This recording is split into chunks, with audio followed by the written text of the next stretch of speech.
Well, hello and welcome to Talk Time. Today, we'll be talking to one of the most interesting personalities on the political scene. We'll be talking about one of Ghana's newest political parties, its present and its future. I'll be taking a look at 7 months of the NPP administration and many other matters of interest to those who wish Ghana well, and perhaps even those who do not wish Ghana well. Welcome to Talk Time.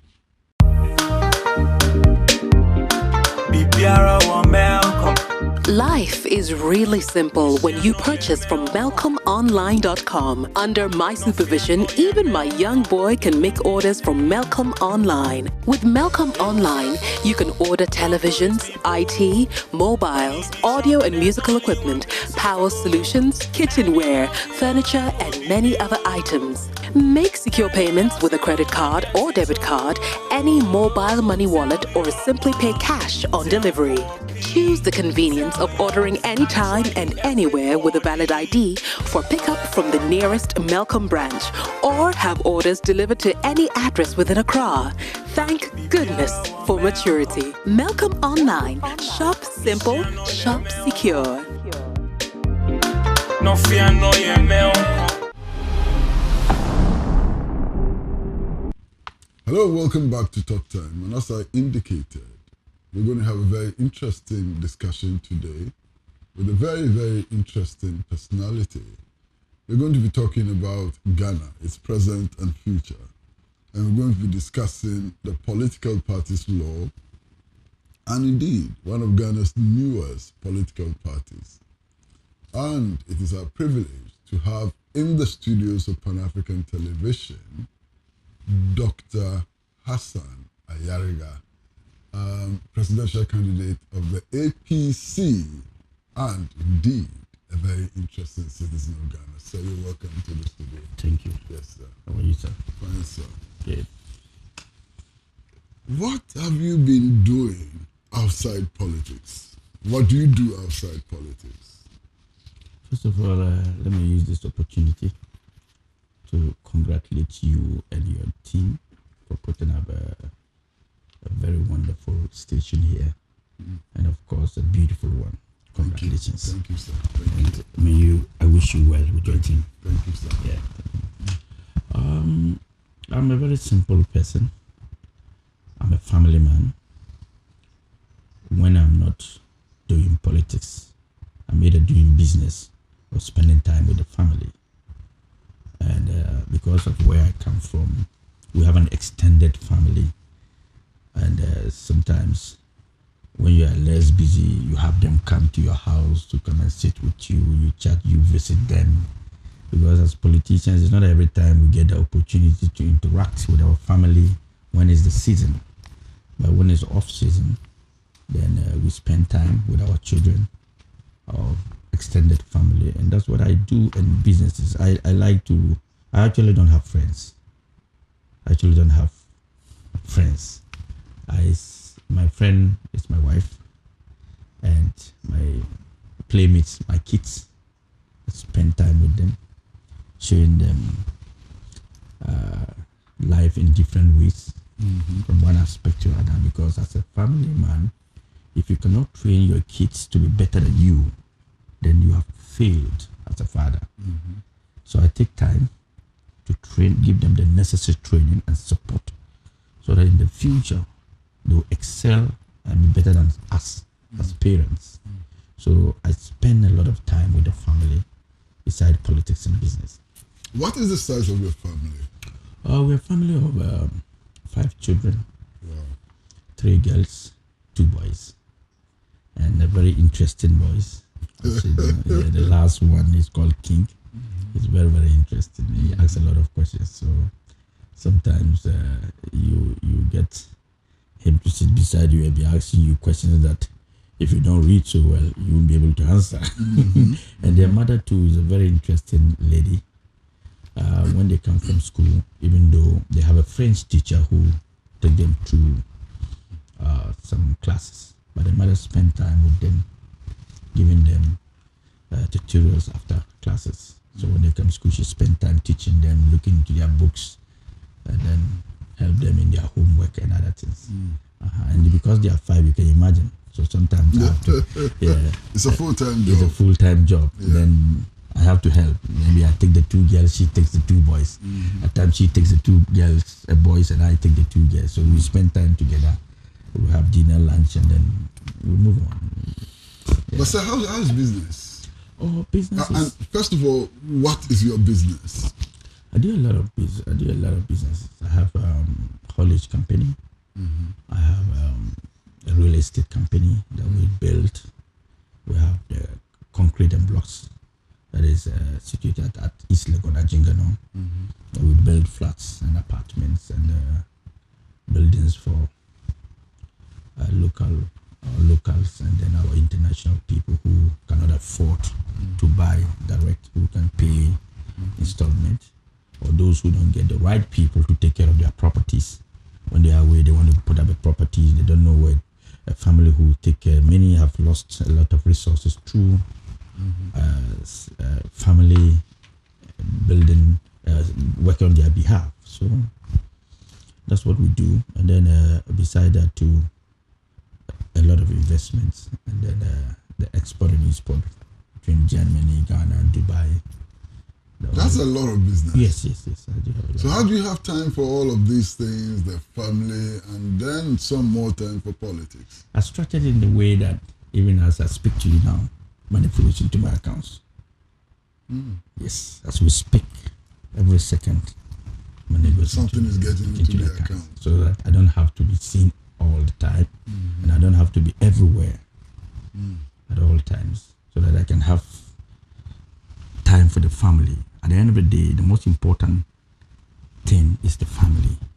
So whatever you get, if the family cannot benefit from it, then you're wasting your whole time out there. You work 24 hours, you leave the fate of the kids to a nanny or to somebody that know. Then that the kids are going to take the train off from the nanny, and they'll be like the nanny, not like you, the parents. Because there's a nanny that is training them now. You are only providing resources. So they don't get your training, your attitude, the structure you want them to be, to look like, or how you want them to be. Somebody else is doing that job. And you are rather wasting so much time looking for money. And at the end of the day, the money cannot do what you want to do. Exactly. So you have people who are prominent people, and then when you look at their children, poor, not in terms of resources, but attitude and many other things. This is not the best for us as a family. And the kids don't get the feeling of a dad and a mom, the play between a dad and a mom, the relationship between. So they don't have, in the future, they won't have memories of their family. They only have memories of their nanny, giving stories about their nanny did this, their nanny did that. And then the family will be left out. So we should spend less time chasing resources, or structure the way we chase resources, and let us spend more time with the family. Okay. Yeah. Now, sir, some politics. Why did you form your own party?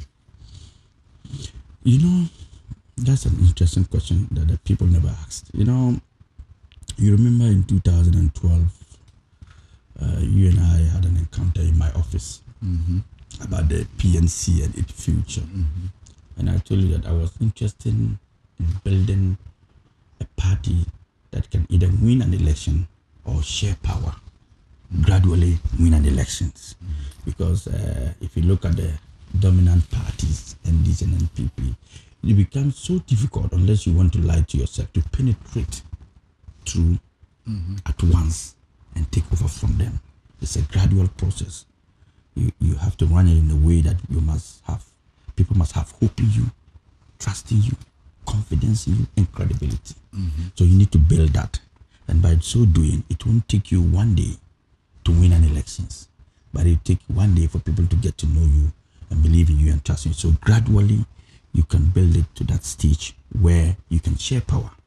So that if in case as a party, you are able to have 2, 3, 4, 5 MPs this year, the next election you are able to get 10, 15, then you have, let's say, 10% of the national vote. Then it's going to be very difficult, very extremely difficult for any of these bigger parties to have a first round, one-touch victory. So definitely they will need a second party that will support them to form a government or to win an elections. In so doing, you come in.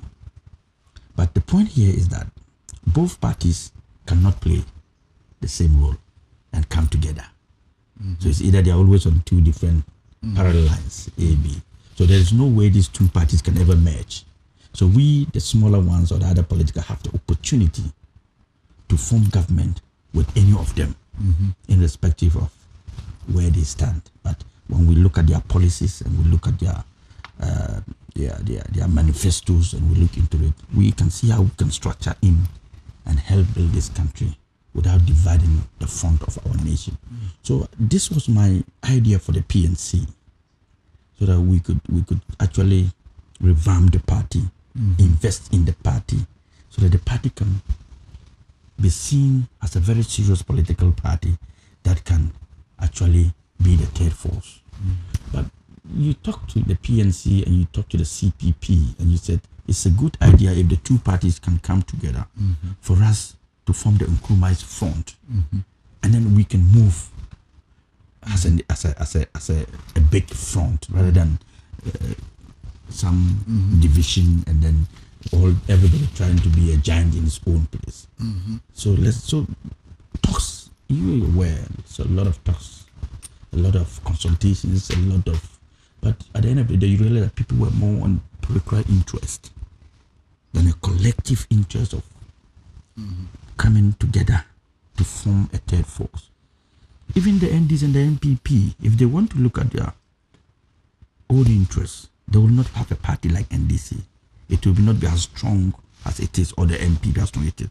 But some of them has to forgo their personal interests and look at the collective interests of the party, so that they can come together and leave their personal differences and build a strong NDC.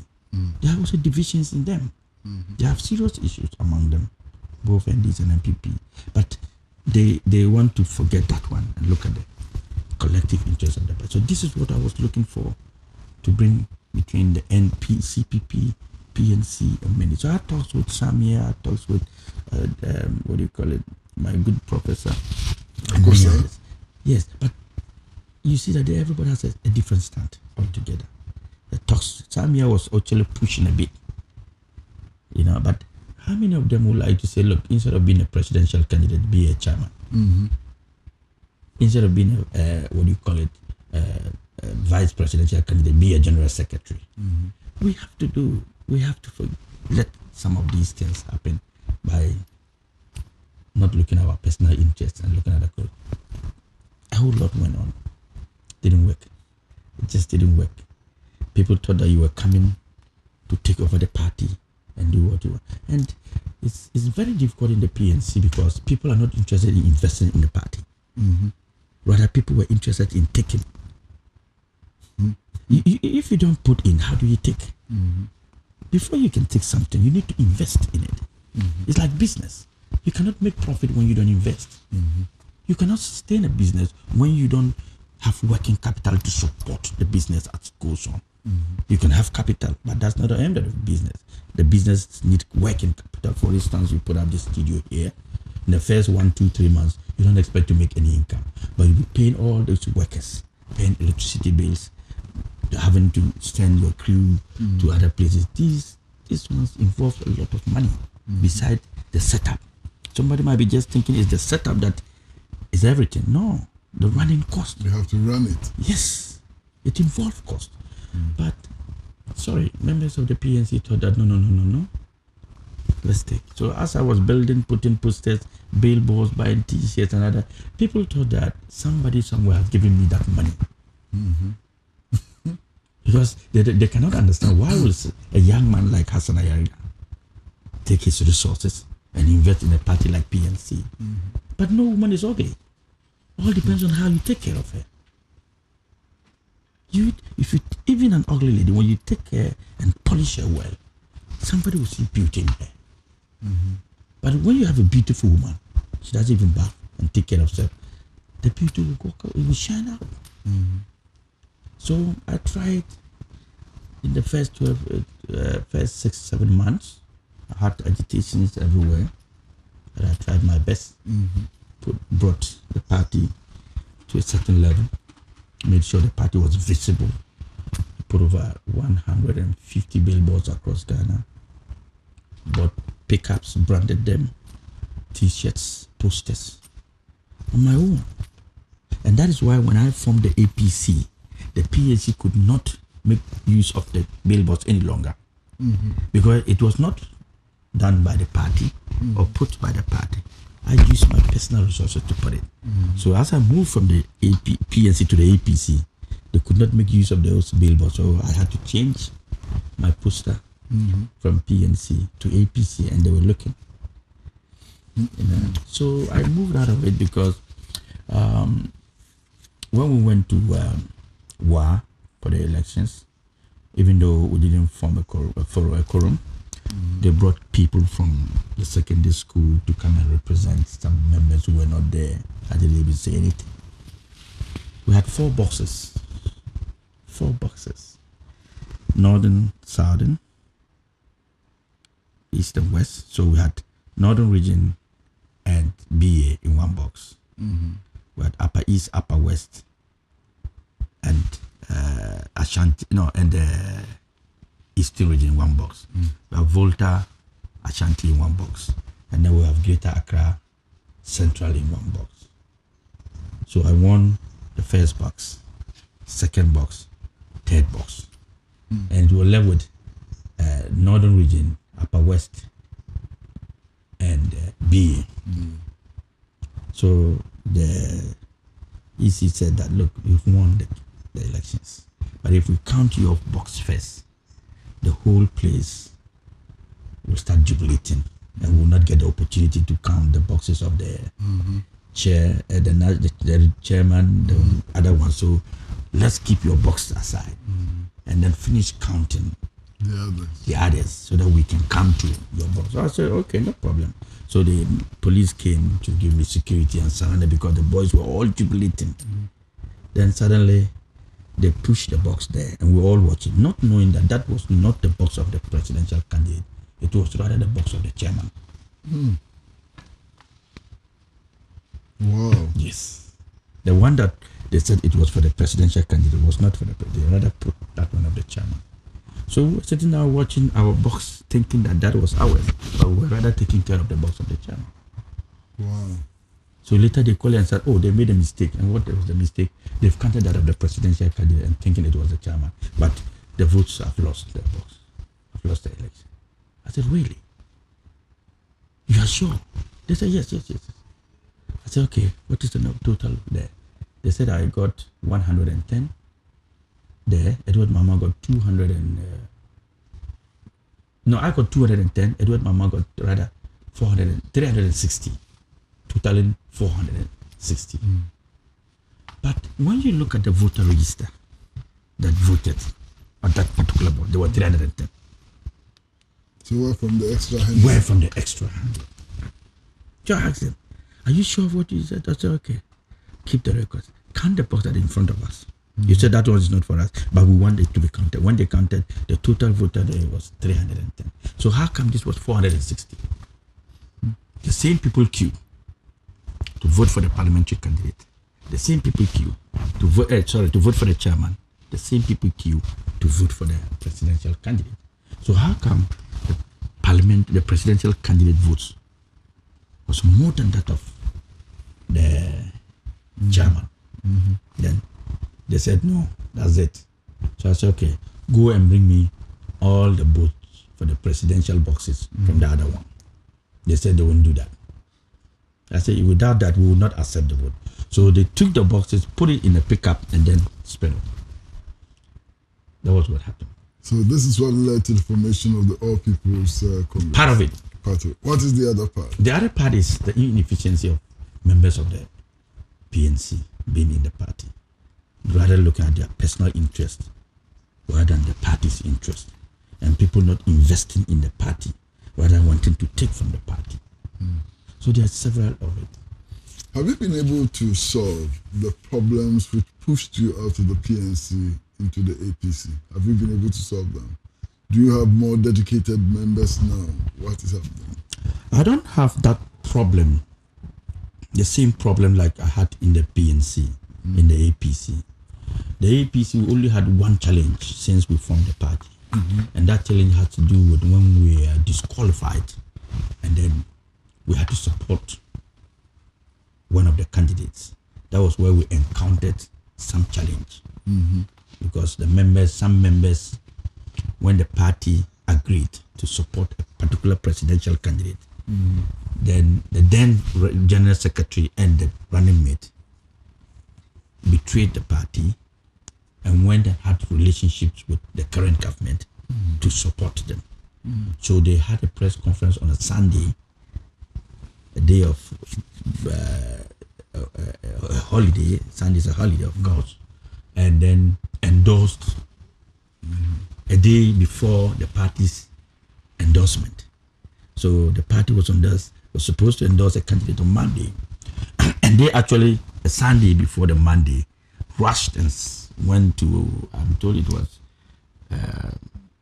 Afrikiko, two of them, and called Joy News to actually capture in TV3 that they were endorsing the current government, Dr. Nanado. So that was the only challenge we had when we formed the party. If not, the party was smooth. We were able to discipline the party. We didn't have, the party has been structured with the values of all inclusiveness, values of accountability, the values of believing in each other, and the values of putting our eggs together to build a better Ghana. Because we think that as a party, the way forward is an all-inclusive governance concept, irrespective of where we find ourselves.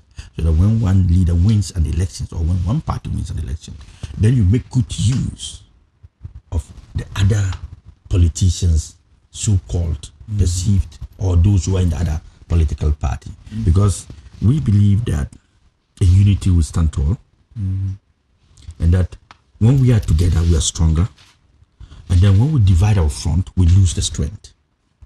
So we think that as president or as government in power, make good use of everybody, irrespective of who voted for you or who didn't vote for you, or your political stand. Now, sir, the party is formed. How did you take your disqualification? Was it acceptable? What happened? Seriously, if you go back to 2012 and how the party was, 2016, and how the party was formed, you get to understand that our disqualification was rather a personal thing rather than a technical issue or a political issue, or an issue of, like they said, violations of the political party's law. No. Before we formed, we sent our form. We picked a form on 24th of, not 20, I think 20th or 18th of December to form a party after the PNC saga. We filled the form, we sent back.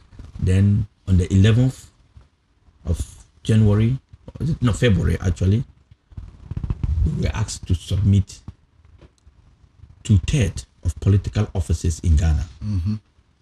If not, our party will not be given any licenses. We went through that. We were given a provisional certificate. We got the provisional certificate in February. And then we were waiting for the final certificate. Then the Electoral Commission came with rules and regulations governing formation of political parties. And the chairperson also brought some policy that says that until you are able to get 2/3 of political offices, you will not be given a final certificate. And that many other people had gotten provisional certificates and were not getting the final certificate because of a clause of the offices. So we said, no problem. We already have 80 offices when we're forming the party. So if you want 1/4, 2/3 of it, makes it 144. So we gave a list of 150 offices. 150 offices. Good. Then she said, okay, they have to cross-check these offices. So they went around checked the offices, and then told us that, all right, anybody could have given you locations and addresses of the offices, but these offices are not branded with the APC colors. So go and paint them with the APC colors. So we told her that we have 275. If you even have doubt with the 140, we can still give you more. He said, no, she wants us to paint those offices. So we went and painted all the 275 offices. Then we got back to her. So we've done the branding of the offices. She said, okay, it doesn't make it an office. It doesn't make it an office. So we should go and put furniture in it. Tables and chairs. We asked her, are you serious? She said, yes. I said, okay, no problem. We went, bought furniture and put them in the offices. When we got back, she said, no, we should put flags. Can you imagine? The Electoral Commission insisted on putting up We put in all these things. We did that, and then it took them time again. We were very fast because we had, the resources there. We are doing whatever we want. So it's a party, the men, we have the resources, and we are running and doing everything every minute. So we got all that, and she said, okay, fine. Since we have been able to do that, no problem. They will fix a date for us to come for the final certificate, which is no problem. On that day, she was supposed to give her. She didn't. She was sitting in the office, and rather sent her deputy. We didn't say anything. We went, we got our final certificate, and then we started campaigning. Do you think that all these things about going to open offices, bringing flags, and so on, were deliberately calculated against you and your party? Yes. And if they were, why? Yes, because I think that they thought that Ayariga moving from one party to another and forming another party wouldn't be possible. Maybe he was only talking. He didn't have what it takes to form a party within an election year. Are you getting what I mean? 9 months to an election or 10 months to an election. How can you form a party and be vibrant and active to even contest an election? So they probably thought we're some kind of playing, but they didn't know we're very serious. So after showing all this evidence and showing our seriousness in participating in the election, they should have taken us very serious. But they rather thought that they were putting clauses to prevent us. But we were even more serious than the political parties that were in existence. Because we had more offices than the PNC, CPP, PPP, NDC, and even MPP. Wow. Because we had 275 offices across Ghana. And the NDC had 212, I think 2 or 12. MPP had 195. So now, she brought the clause that before 31st of May, political parties that cannot show evidence of their offices and their audit account will be disqualified. I don't know whether you remember that time. Now, by the end of 31st May, no party could show evidence of its offices apart from NDC and MPP. And CPP were able to only show evidence of their audit account, but no offices. So she was compelled at that time to sanction, to go on with this clause, but she didn't.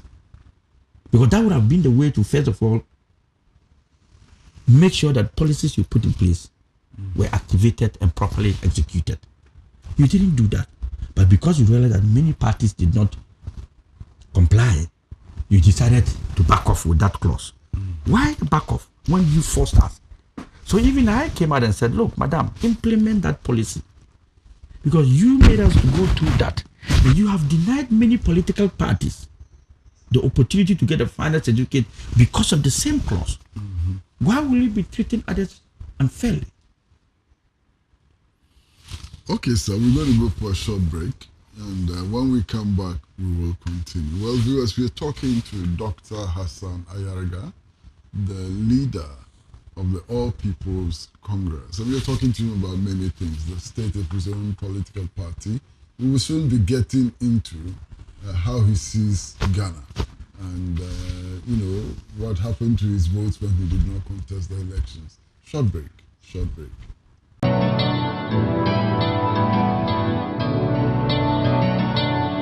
It's a beautiful day.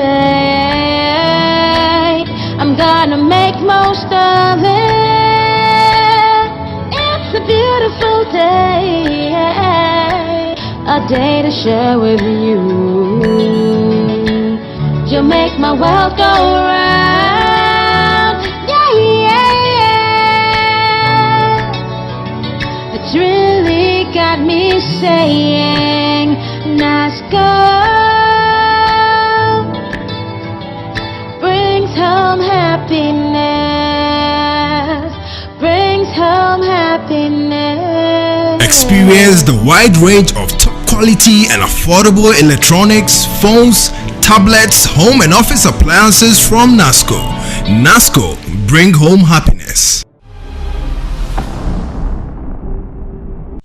Yeah, hello, welcome back to Talk Time, and we are in conversation with Dr. Hassan Ayariga, leader of the All People's Congress, and we're talking about the formation of his party. We spoke about his family.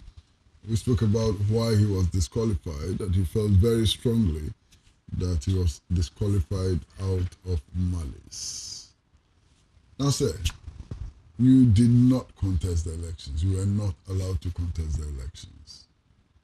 So what did you do in the election? What happened to your supporters? You know, we spend a lot of money going around the country trying to introduce the party to the young folks, elders of our communities, institutions, and other things. So we had calculated the period and the time and resource that we wanted to spend between the last 3-4 months when this all the saga of the disqualifications of the other political parties started. And so when that happened, as we speak today, if I take you to our warehouse, we have more than, I think, 700,000 t-shirts lying down, if not up to. Because when we formed the party, we first printed 1 million t-shirts. And we spent $2 million to print the 1 million t-shirts. Because we went to China, and if you bought a t-shirt, let's say even $1, and you're printing it for $1, so a printed t-shirt will cost you $2, which is about that time 8 cedis. If you print 1 million copies, how much are you spending? And then you have to ship it down to Accra, Ghana. You have to pay freight. You have to come and clear it from the port. So we had all these and posters. After the posters, I don't even know the quantity of the presidential candidates and the flags, the banners, the what do you call it, the designer distance that we did. T-shirts, the Lacoste were different. They were for the executives. So we spent so much putting up the party in less than 6 months. We spent more than $6 million. And when I even said that, the Yoko invited me. I was going to come to that. Yes. And I went and gave them the details of how the party spent the money. And we're cleared. We didn't have anything to do with the Yoko. We responded to them and walked away. So when we were disqualified, a lot of people were discouraged. A lot of people, not even members of the APC alone, but the Ghanaian community were not happy because they were looking for this vibrant young man, Ayariga, to be part of their elections. So that those who loved him would demonstrate their love through voting, exercise their franchise. But people were denied the opportunity to do that. And it actually resulted into low turnout at the election day. Because people were denied the opportunity to have different presidential candidates. So you might say that your supporters did not vote. A lot of them didn't vote because many of my supporters were coming from NDC and MPP. Don't forget, the party was formed in an election year. So we cannot have young students alone joining the party, those who turn 18. But we have to get members from both sides, including the smaller political parties, joining it. So some of the NDC guys who were sidelined at the grassroots thought that they now have confidence in a party that trust, believe in them, and will give them the room to perform and operate and vote. Some from the NPP that actually thought that they were sidelined and their party did not listen to them. Frankly, look, there were guys who came to me and said, Mr. Ayariga, we're with you. But there was one comment you made that we decided that we are going back to our former party. And one of the comments was that when I said Akufo-Addo didn't have a house, was still living in his father's house. Some of them were like, no, we like you, but the way you spoke about this man, we don't want to have any trouble, so we want to go back to our... there are people who actually walk to me just because of that comment. So you see, you realize that people were from NDC joining APC, people came from MPP into the party. So when we were disqualified, and I said that, and the party decided that we should support one political party, those who came from other political parties who didn't want to support those parties because they were coming from the party refused to vote for them. Are you getting? Yes. So we said that, okay, we had filed some candidates. So instead of getting the opportunity to go around, we taxed our parliamentary candidates, supported them, went around to help some of them to campaign. And that is why if you look at the results of some of our parliamentary candidates, even as a new political party, we beat the traditional parties, except the NDC and the MPP. With these traditional parties, we beat traditional parties like CPP, PNC, PPP, and the other Ps in some instances where we were. And in some instances, we were on each other's neck. So actually, the voter turnout was low because of this attitude and arrogance of the EC that actually pushed a lot of people away. And people, look at the turnout. You saw what happened in 2016. Comparing it up to 2012. In 2012, even though the voter population was less than 12 million, but the turnout was almost 90 to 95%. If you look at the 2016, the turnout was 52 or 56%. That tells you that the disqualification affected many Ghanaians. But sir, if you were not disqualified, how well would you have performed in the election? I think we would have performed very good. Could you have beaten NDC? Not really. So when you say you would have done very well, yeah, we would have achieved. Beginning initially when we started it, I told you that we were looking for one, winning power or sharing power. We would have achieved one. Even if we didn't win the elections, we would have shared power with any party that believes in our policies and that we can negotiate. So at least we would have gotten 10%. And that would have pushed the election to a runoff.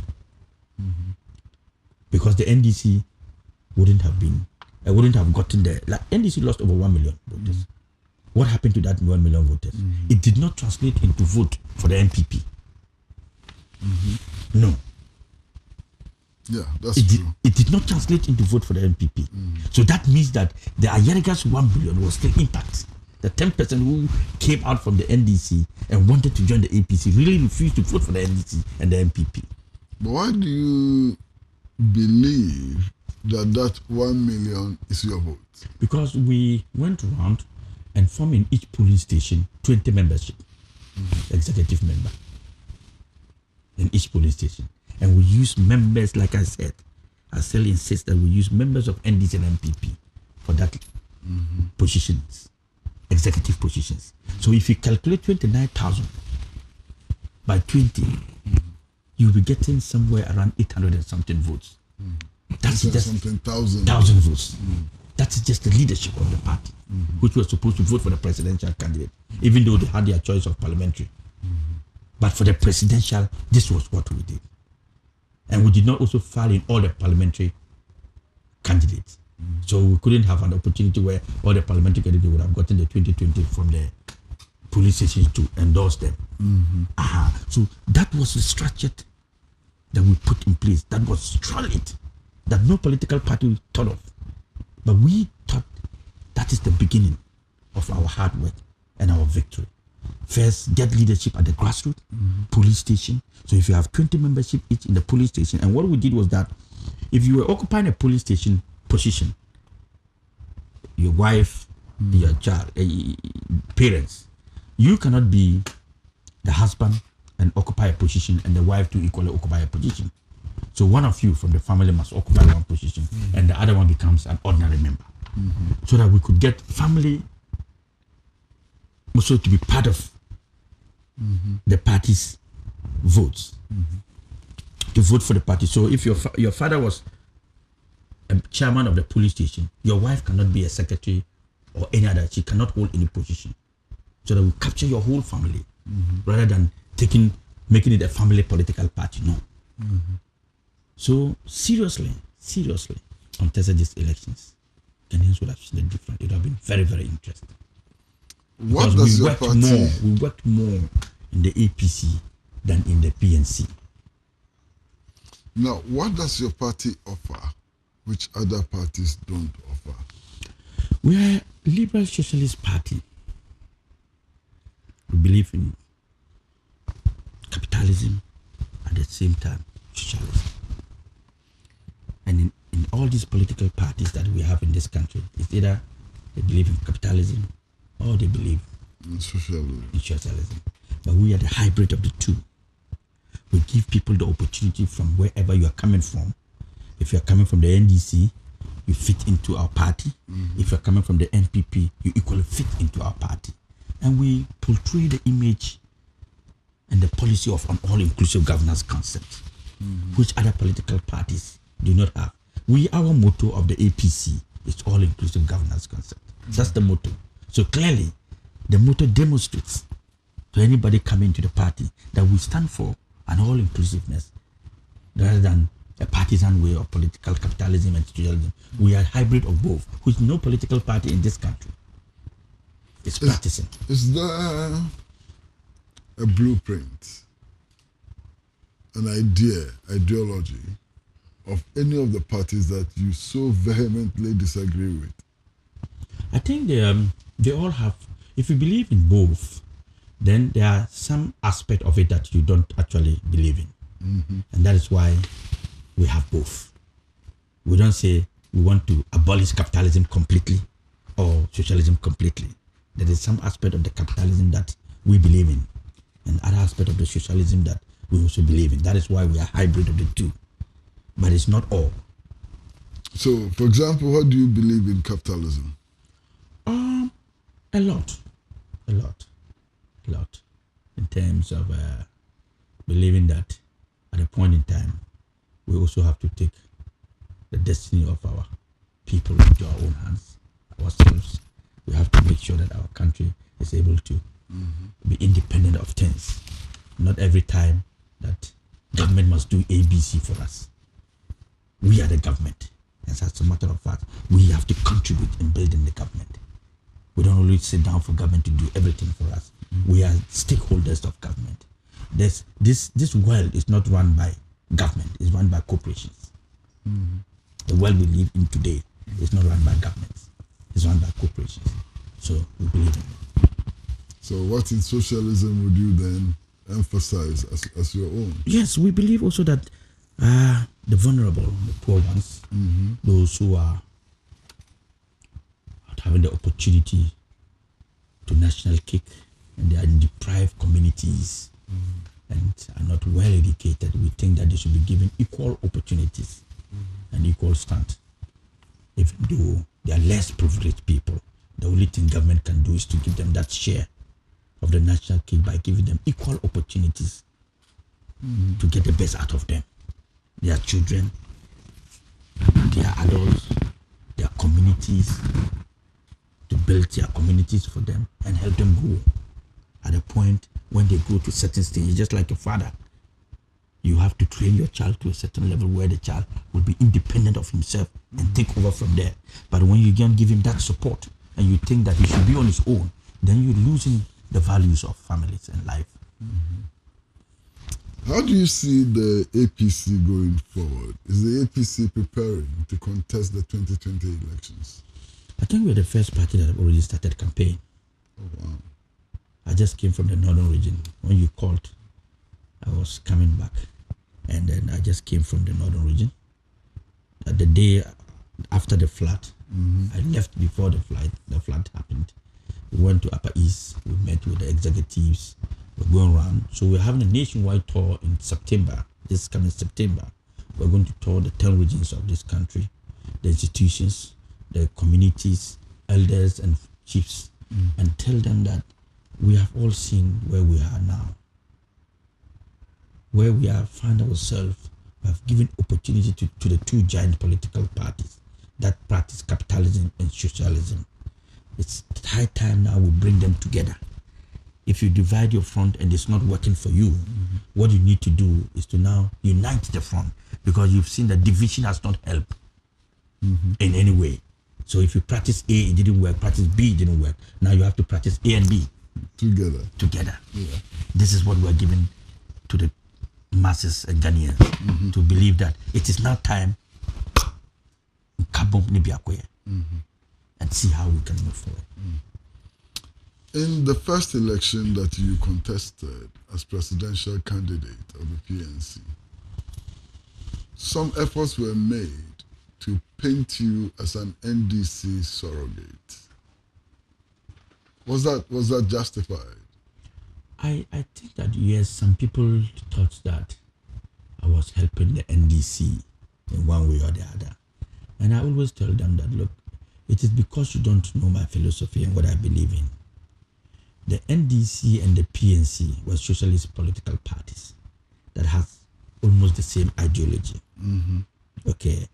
And then we were all campaigning based on those ideological lines and message. So if you and I have the same thing, we go the same way, along the same way, and we are saying the same thing, what will people expect of you? People would think that you were rather supporting me instead of championing your own thing. But we're all championing the same cause, but in different directions. You were on the side A and I was on side B, but we're all having almost the same manifesto. So, ignorance, people would think that I was championing the case of the NDC. I'm sure you've heard this question many times, but the presidential debate, you used to cough quite a bit. And they said that it was deliberate and that you intended that to disrupt Nana Addo Dankwa Akufo-Addo. With due respect to many Ghanaians who thought it was deliberate, I think that for me, sometimes Ghanaians, they forget so quickly when we say things. It is only when we insult that they don't forget the insults. But when we raise praises and talk about ourselves, they forget that one.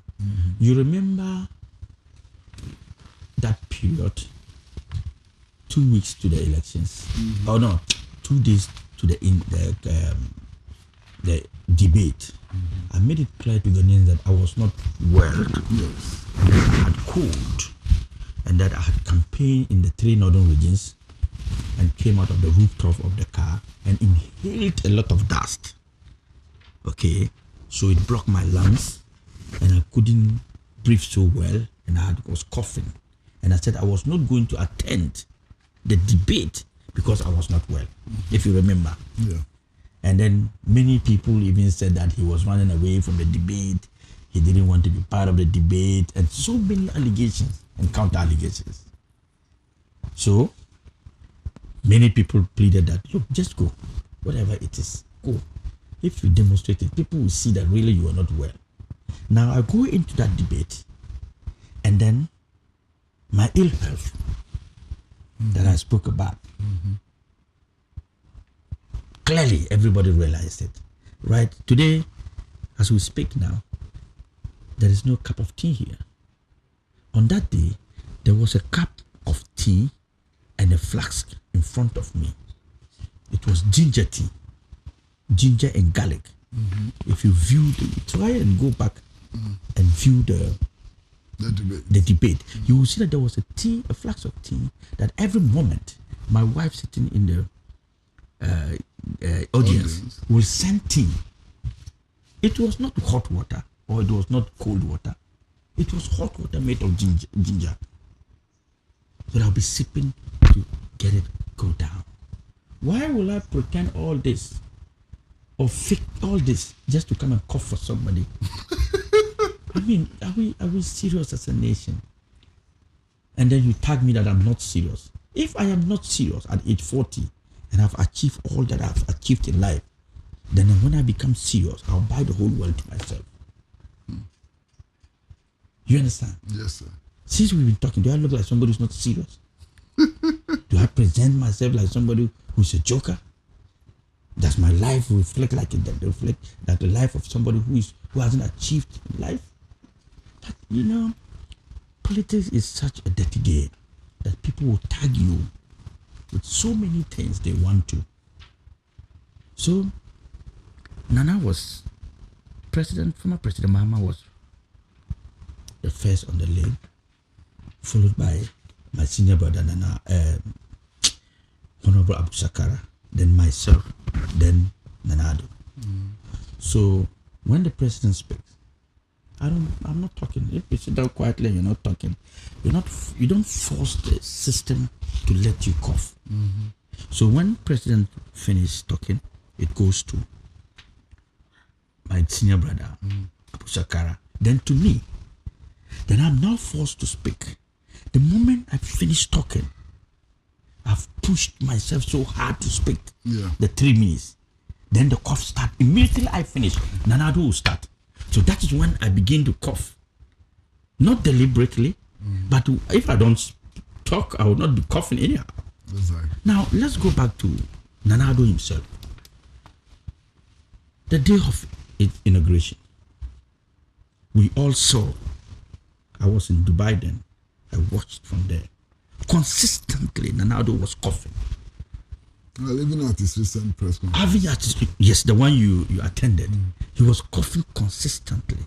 Well, the people say he was doing it deliberately. But God is charging. God is alive. If you call somebody with names and you tag the person, God will demonstrate it within you yourself for you to know what is happening. So should we say Nana cough? You will also cough. Should we say yes? No, should we say he's Nana cough? No, because it was an ill health. Even people have to. The wife was frustrated at the inauguration day because nobody was sending him anything to drink. If you watch the video, Well, all sir, the world. sir, we're going to take a short break now, and when we come back, I'd like you to do something interesting, something that I'm sure many of your supporters and countrymen would like to hear about. Okay. Your assessment of 7 months of MPP rule. Sure. Now, short break.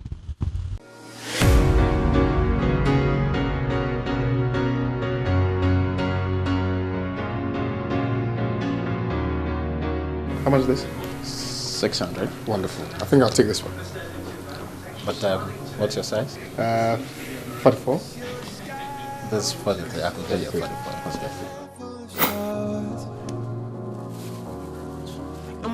Okay. This is the man. Your home of quality shoes from the UK. We have various shoes for the office, for your formal and casual occasions. Visit the man in Abilingpe. Our office is located just behind Aquatech. Our telephone numbers are 020-873-7166. You can also reach us on our landline 0302-730-760. We'll be expecting you.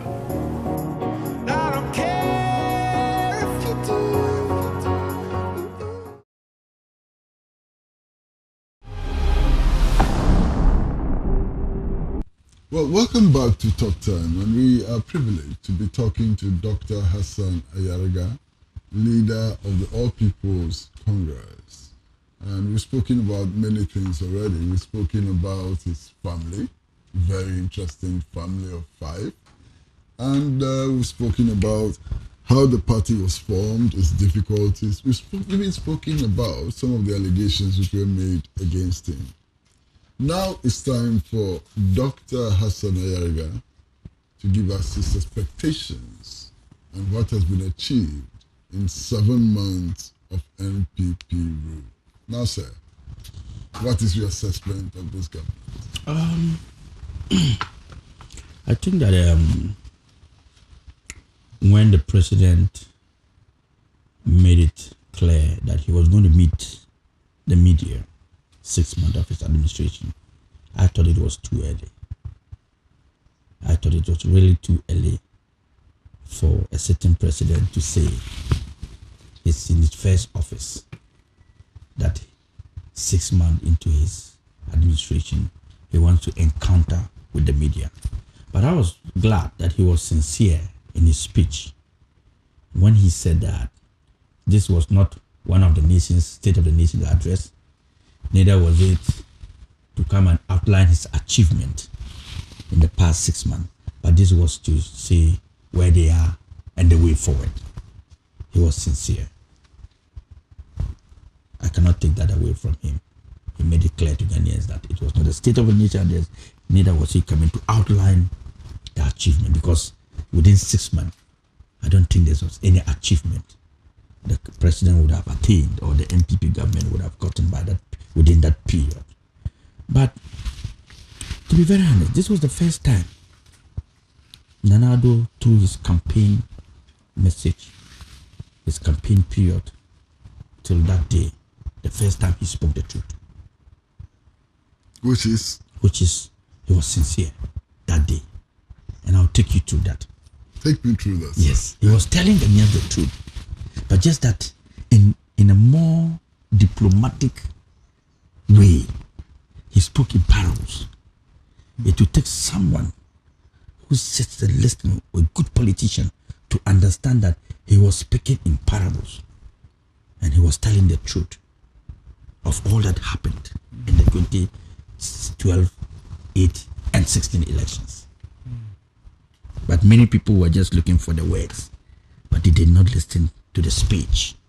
So what was the truth that Nana Akufo-Addo When told? Nana Addo came to question and answers, Nana Addo said they leveled allegations against the previous government in terms of corruption there, borrowing, and many other things. But till date, they cannot prosecute anybody because they don't have evidence. You're right. What else? Good. When they asked Nana Addo about the free senior high school, Nana Addo was quick to respond, no comment. That means that they lied into it, because you remember when he went to BBC and they questioned him about the cost of involved in the free senior high school. He said he was coming to Ghana to tell Ghanaians and not BBC. When he now got to Ghana and they asked him, he said no comment. Seriously, what do you think that government was standing for? They were sincere to us that they lied to the system. But we didn't understand that when you say no comment, because it was your campaign message in 2012, 2016, and 2008. So why will you have a message that was a core message in your campaign, and then you went to UK BBC and they asked you that same question? You said you were coming to tell us. When we now Ghanaians for you to tell us, you said no comment. Okay. Now, sir, what about the vigilante groups? I'm coming to that. The Delta forces. I'm coming to that. Okay. I'm coming to that. The other one. Nana Addo is not on top of issues. He said it. One, he demonstrated the answer. When they asked him about the public debt, about how much Ghana has incurred, he on his campaign trips and campaign message, he said, Ghana, we don't have to borrow. We have enough resources we can generate. We have bauxite, oil, manganese, and many other things. And that the previous government was borrowing too much. And then there was no need for us to borrow. And we could manage our internal generated funds to take care of the country. When they asked him, he couldn't answer. He referred it to his Dr. Baumia. He was sincere that he is not on top of issues and that we lied. I didn't lie about the borrowing. He, Baumia, lied about it. Let him answer.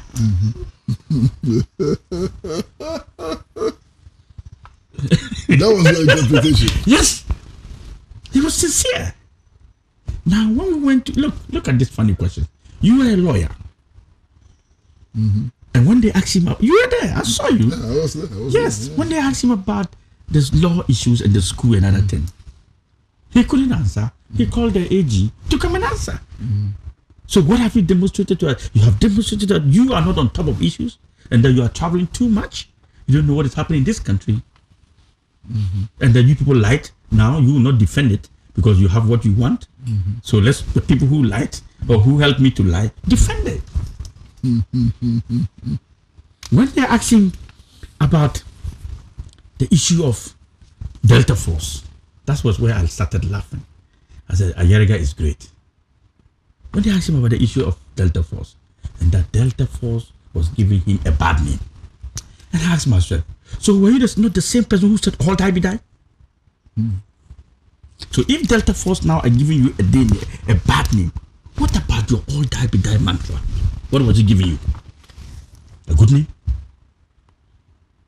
The birth of all die be die brought in the Delta Force and invisible force. The birth of all die be die brought about the lawlessness of what is happening in this country. So you are the architect of it. Today, you're now on the top. So you now realize that it is giving you a bad name. Now, sir, there's been so much noise about the so-called Office of Special Prosecutor. What do you make of all of this noise? I think that if you look at our manifesto, that we have it in our manifesto that we spoke about it. Why did we talk about the Office of the Prosecutor? Special Prosecutor. I wrote it. The MPP copied it, but they didn't know why they copied it. But they accused you of copying their manifesto. We'll come there. Why? What is, if I ask you, what is the stand of our security institutions in this country? How strong and relevant our security institutions in this country is the worst in the history of the world. Is the worst among security agencies in the world. Because what do we put there? Another party comes and you bring your chronics and fill in there. BNI, national security, and all those positions. The top. You come. You the one who, when you abuse power, they are supposed to check. You have put them there. So if you abuse or you go out contrary to the laws of our country, who is going to take you? If they take you to Yoko, who is there? Who put the Yoko man there? If they say national security, what kind of national security we have? We have natural disaster. Not national security. How many people are properly trained to occupy the position or the office of the national security, apart from tons of that political party and its surrogates or langites? You see them holding this walkie-talkie Motorola. Talk to them and see whether they have any security knowledge. And we say national security. We have compromised the integrity of this country. Now, sir, final question.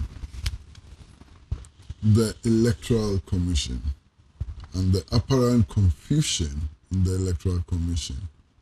How do you see it? How can we solve the problem? The continuation of what started in 2016 elections. I don't want to use certain words here because as a matured politicians, when you use certain words, they say you have to be diplomat. Let's be diplomatic in this matter and use other words that like incompetent, like being emotional in your office rather than being patriotic in handling your matters. The Electoral Commission is one serious institution that we ought to watch it carefully,